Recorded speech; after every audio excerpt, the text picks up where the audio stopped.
Hey, Fanboy Nation. This is your pal Daffy Duck, and you're watching. You're watching. We're watching. You're watching Fanboy. Fanboy. Fanboy. Fanboy. Fanboy. A fanboy, etc. Fanboy Nation. Dot. I assume Tom.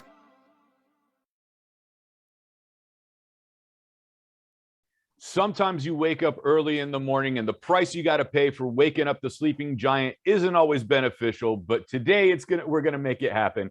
I get to talk to the founding member and lead guitarist of Twisted Sister about his new book, Twisted Business. JJ French, how are you today? I want to rock, but I'm not going to take it. So therefore, you can't stop rock and roll. And I'm just the leader of the pack. That's. You know what? We're under the blade right now, so we got to make sure this final cut clears up.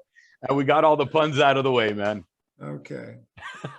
Well, come out and play, man. Let's just go. Okay. Listen, congratulations on the book. In your intro, I gotta quote this verbatim because this is absolutely hilarious. I've been turned down more times than a bedsheet in a brothel and come back more times than Freddy Krueger, Jason Voorhees, and Michael Myers. Yeah. Like, inspired line. All true, but inspired for sure. You know. Yeah. What was the catalyst to sit down and write this book this go round? Because you even take the word twisted and turn it into an acronym about your success in, you know, your rise to fame, the pitfalls, and then coming back. I always knew that the story was unique, and and my ability to tell a story is pretty legendary.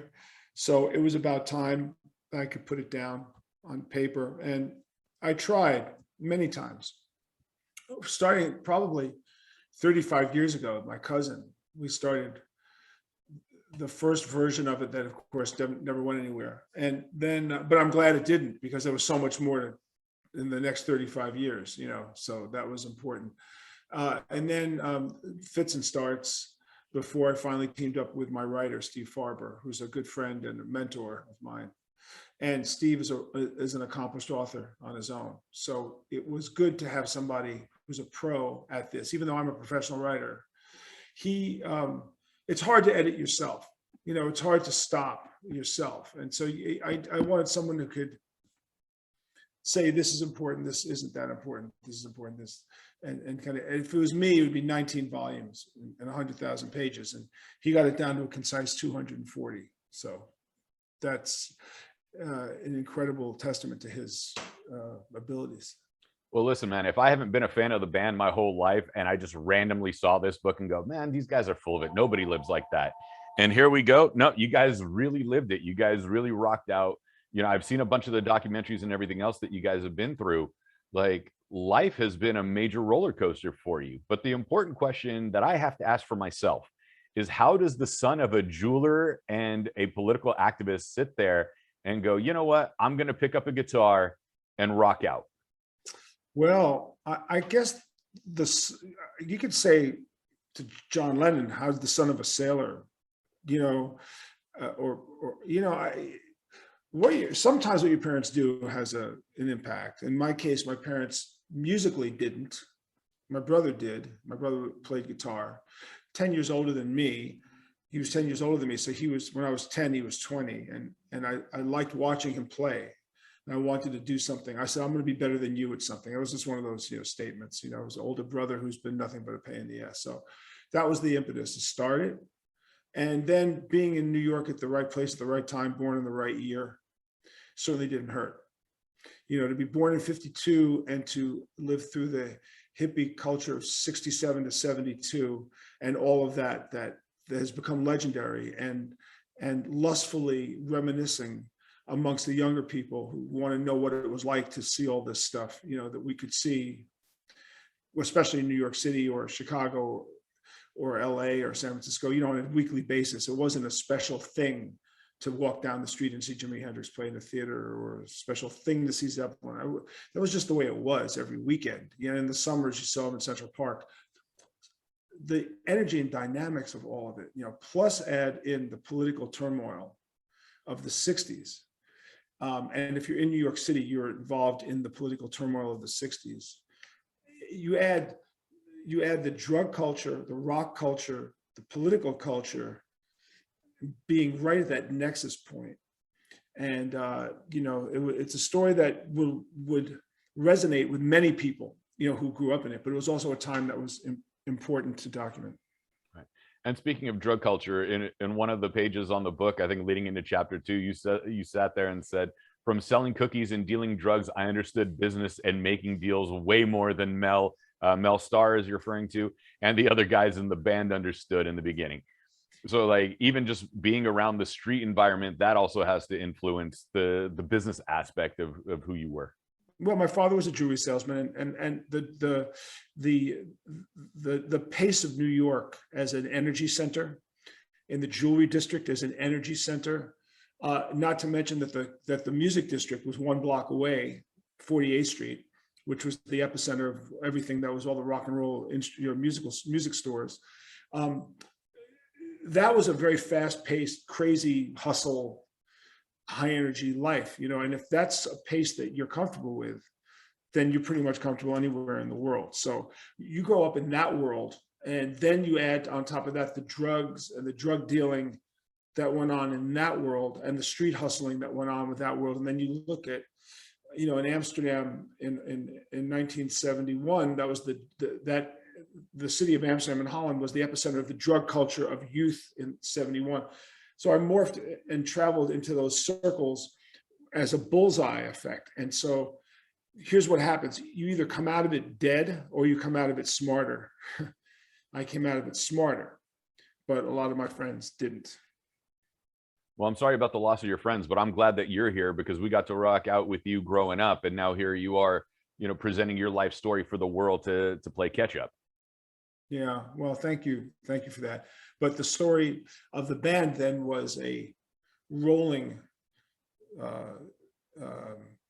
description of ups and downs and ups and downs and ups and downs and ups and downs and how you come back from it. And that's really where, so the book is a Bizoir, it's a business book and a memoir. I coined the phrase Bizoir. And it's also, so the front of the book is a memoir that takes you from basically age 0 to age 20 and concentrated on 15 to 20.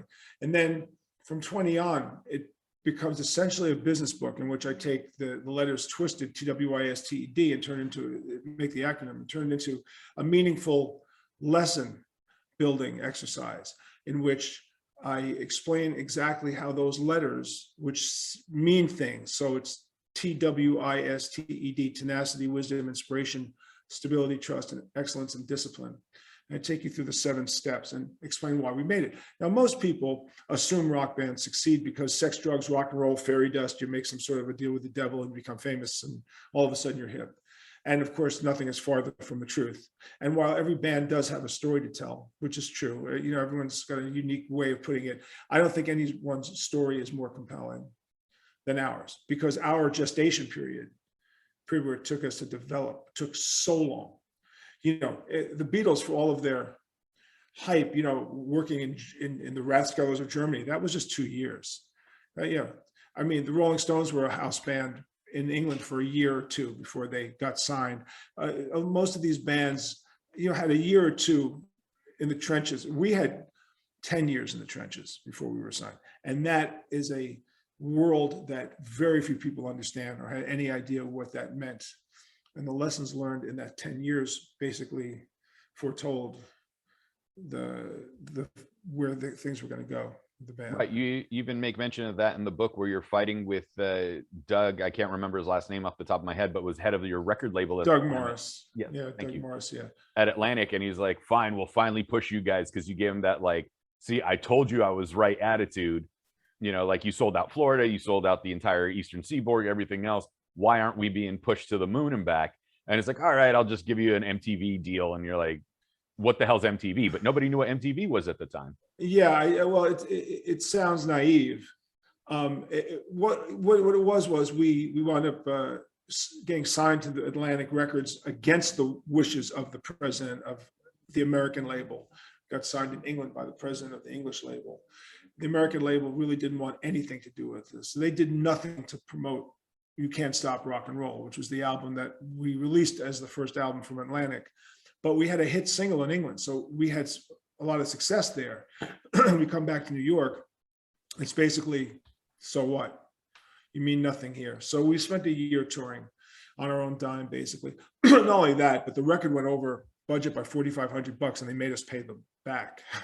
Think about that. Think about the stories you hear that Def Leppard's record cost $2 million more, Fleetwood Mac's record, or Michael Jackson's record's $4,500, and they were not going to release it unless we paid them back. That's how bad the relationship was. And after a year of doing it on our own and proving the value of the band, the president grudgingly acknowledged that he made a mistake. And then he said, yeah, MTV was around because we had our video. We're not going to take Can't Stop Rock and Roll on it, but it was in its early, it was really early in the history of MTV. It wasn't quite there yet as a marketing tool. And he said to me, "Do you know who owns MTV?" And I said, "No." And he says, "Well, we do." And I said, "What do you mean we do?" He said, "Warner Music and American Express at that time owned it, which meant they could pretty much do what they want." And so he said, "If you give me the right video and the right album, I'll make it one of the biggest bands in the world." Now that's a bullshit statement on its face, because you could easily say you didn't give me the right record, you didn't give me the right thing, and therefore you failed. But it just so happened that we did. And then he pulled the levers he needed to pull, and everything finally exploded beyond what we could even fathom when it exploded. Well, I mean, you guys still have a legacy that bands that may have outsold you are long forgotten, yet Twisted Sister is still rocking in people's memories. You guys do those European Monsters of Rock tours, selling out like hundreds of thousands of venues. Biggest mistake I ever made in my life in regards to Twisted Sister, it was like 15 years ago. You guys just started doing the reunion tour.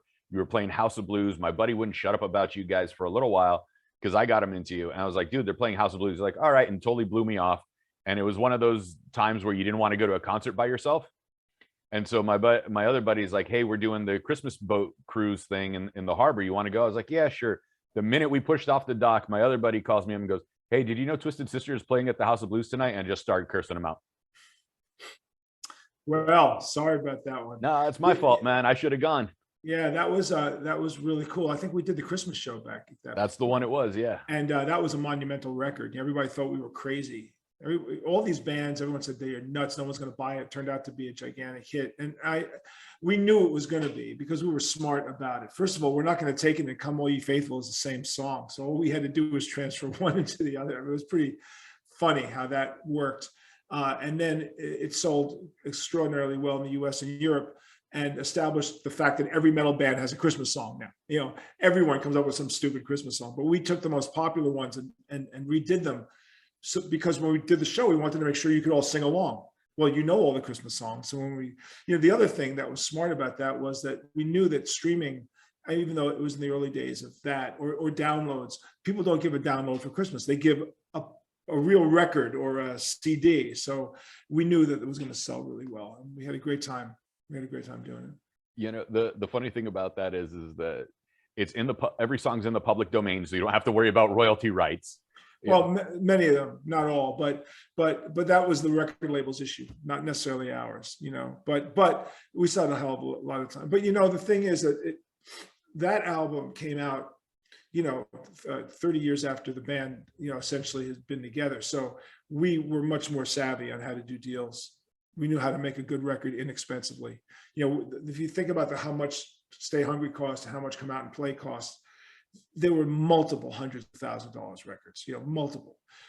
The cost of the Christmas record was about 30 grand, because you just know how to do it really inexpensively and make a really good sounding record.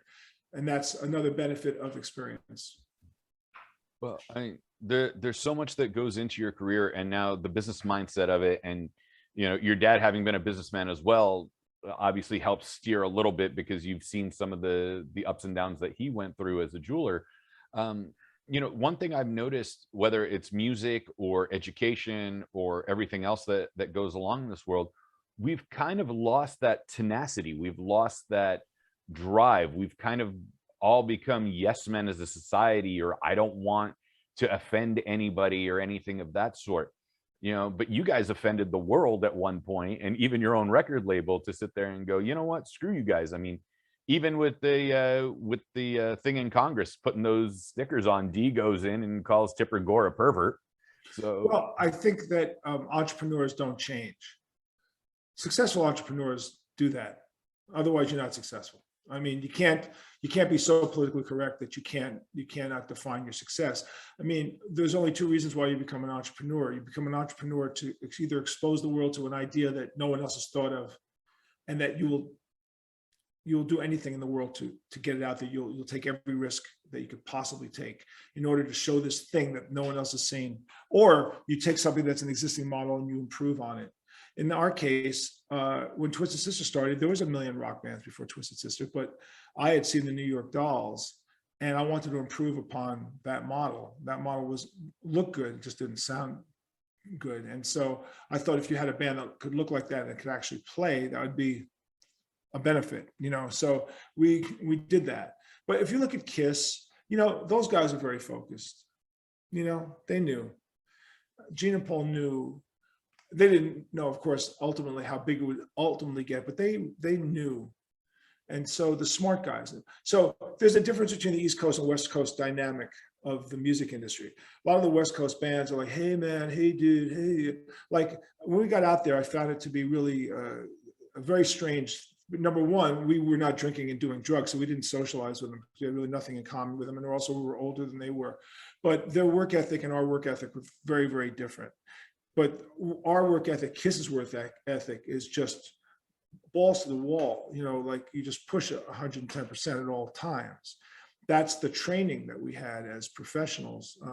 We describe in the book excellence and discipline. You don't do 9,000 performances unless you have really got the discipline to do it. And so the tenacity is the driving force. There's a reason why every letter means something. I think for entrepreneurs, tenacity is probably the single greatest piece of it.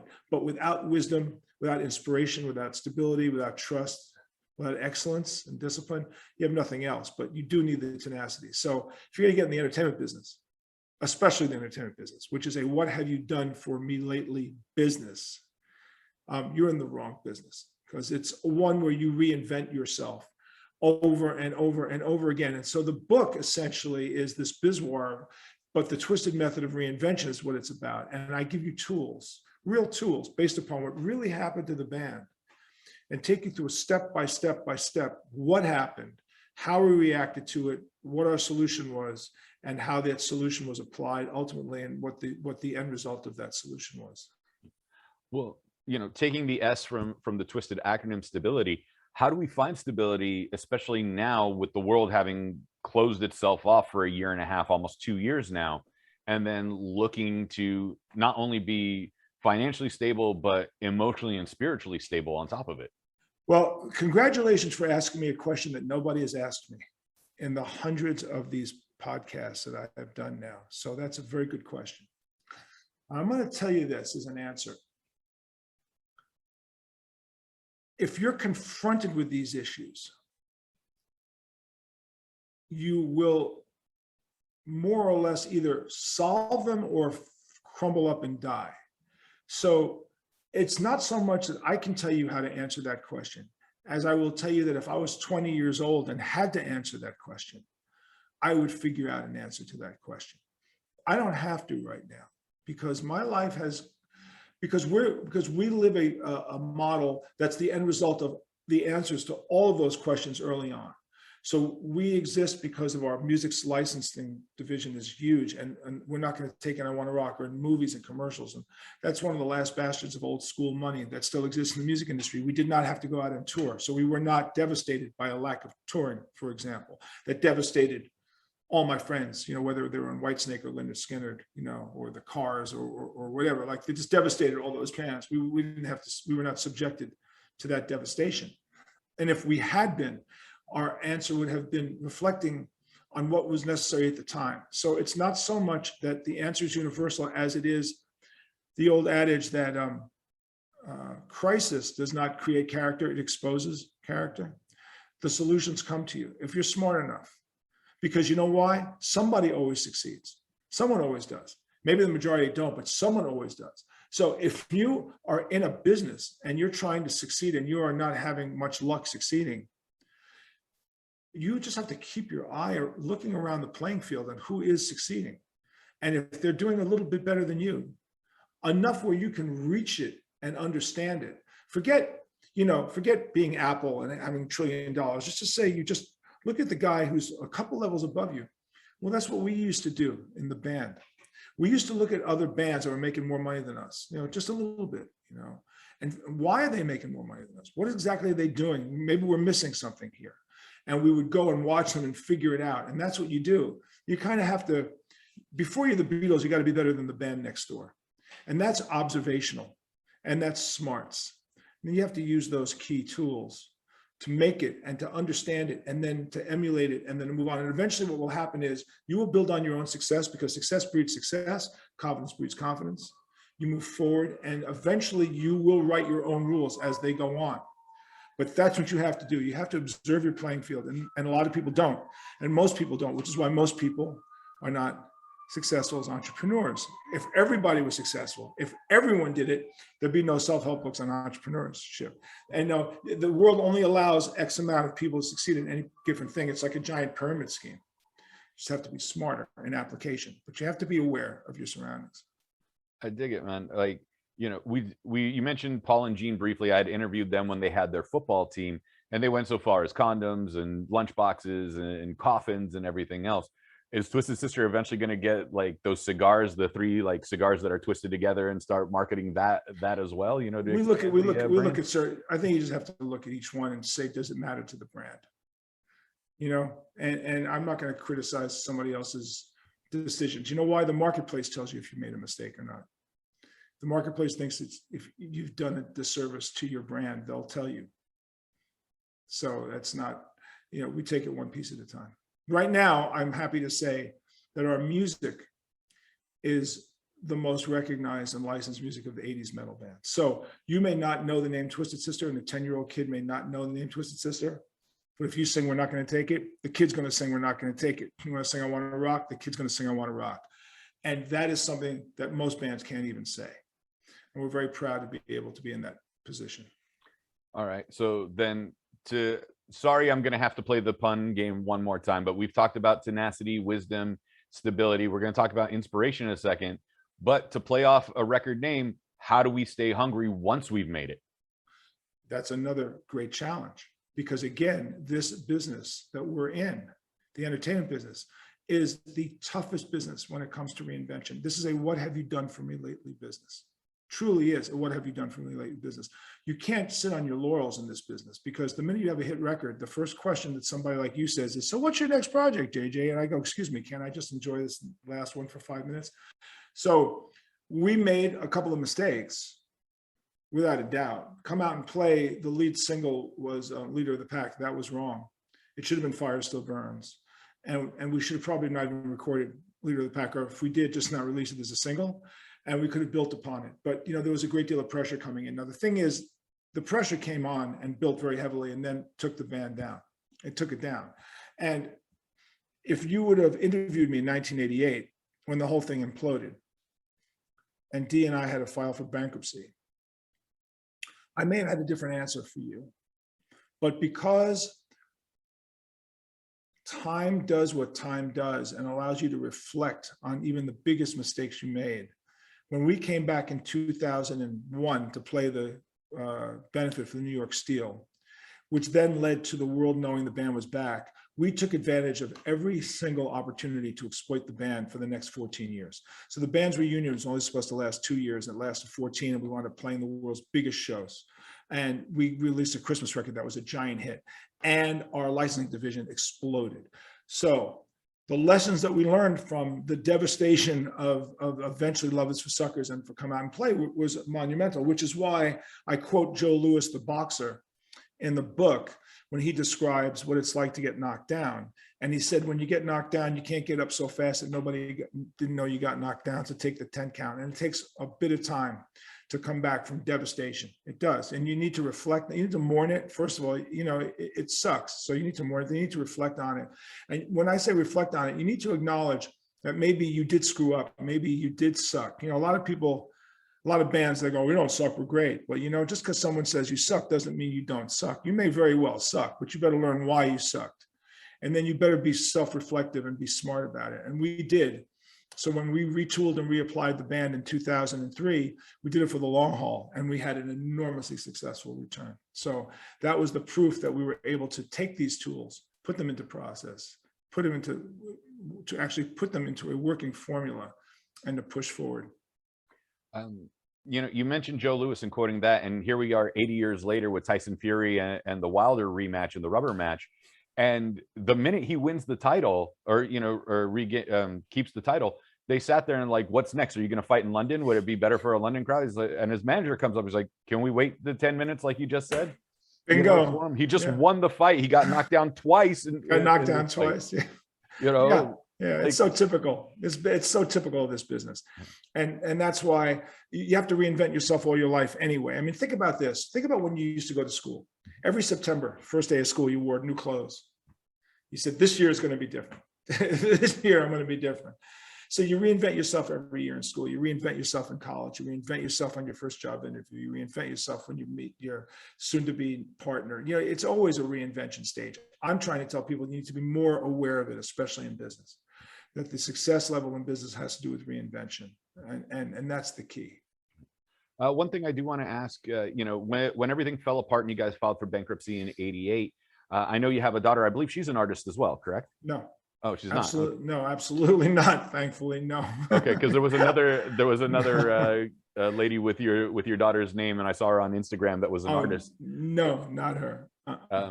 Did it also give you time to not be on the road and be able to spend more time with her at home? So kind of a blessing in disguise in that aspect. Yeah, I didn't want to have a child while the band was touring, because my father was a absentee dad. He was a salesman. So he was away 6 months out of the year. So he didn't really have anything to do with my raising me. My mom did. So when the band stopped playing in '88, I thought the band was never going to get back together. I got remarried. We had a daughter in 1993. So for the first, 9 years of her life, I took her to school, 8 years, whatever, every day, every ice skating rink. She could never say I wasn't there. In other words, everything she ever did, I was there for all of it. And that's like putting money in the bank, because you can never turn around and say, you didn't support me when I was young. I was there. In fact, I was there so much, I made you sick of the fact that I was there all the time. Like, oh my God, you have to be here all the time. So yeah, it did give me that opportunity. And that's probably why the stability in the relationship can survive very tough times, because of that past. I didn't want to replicate what my dad did. If we move on to the E in the book itself, excellence. And by the way, I'm thrilled that you were there for your daughter, because a lot of people do have absentee fathers, trying to make ends meet for them financially, but the emotional stability isn't there, which again, the S, you gave her stability. Striving for excellence. It seems like public education, like I was a school teacher for a little while, and I got in trouble when I said, you guys aren't all equal. And I was like, you guys are balanced. And I got in trouble for it. And like, what do you mean? I was like, well, those of you that are better at mathematics and science, and then there are those of you that are better at linguistics and history and dates, you're not going to sit there and be equal, because if you got a B in math and this other guy got an A in math, you're not the same. But you got the A in history and they got the B in history. That made you balanced, because you both have a 3.0. And like, I got in trouble for that. So how do we strive for excellence when the school system is shooting for mediocrity? My brother's a former school teacher. And at the risk, by the way, you're asking great questions. Unfortunately, just so you know, I have to do this other interview in about 2 minutes. And and if you want to reschedule, I don't mind. I just can't. I'm just in this back-to-back thing. But yeah, for sure. But let me just say that he was a school teacher and he had issues with that. And my friend, a public school teacher for 30 years. And that's a whole other thing. I dropped out of high school. So I'm not the one that's going to start making pronouncements about how our educational system is designed, because I just basically said, I don't care about you. You guys aren't doing anything for me. I'm on my own. I'm going to figure it out. That was a certain arrogance that I had about myself. But I will say that if you would have asked any of my teachers back then, did I display any of these characteristics that I described in the book, they would have said, no, like that guy, that loser, whatever. But it's amazing what happened. When the band started happening and I needed to bring discipline within the organization, excellence was a part of it. And hiring D, for example, D is an unbelievable performer, an unbelievable songwriter. I don't write, I don't sing. I needed to bring somebody in. I recognize the power of collaboration, bringing in the right people to make you stronger than you are. Like Steve Farber, my co-writer. He's brought in because he makes me stronger at what I am. Without D, there's no me. Without D, you and I aren't talking, and there's no Twisted Sister. But then again, without me, there's probably no D. So therefore, we are a larger sum than the separate pieces that we represent. And that's an important part of it. But we always strove to be the best we could be. Best live band you could possibly be. Best recording band we could be. That's what we did. We were always driven by a sense of pride and excellence. And then the discipline that comes with it. Because there's a lot of discipline that comes with it. You have to really be prepared to do it. And all the guys stepped up all the time, which is why we played thousands of shows, which are all written in the book. As a matter of fact, if your eyes want to glaze over at what it took to become that good, that's how it was. JJ, I know I got to let you go. We could talk all day, man, because I love talking to you. When you come out to LA, we'll grab a cup of coffee, but plug the book and let us know where we can find you on social media. Yeah, first of all, if you want to email me directly, ask JJTS, ask JJ, JAYJAYTS, letters TS, at Gmail. I'll answer your emails directly. I can be found at jjfrench.com. And of course, Instagram and everything else having to do with JJ French, Twisted Sister. There's a million ways to reach me.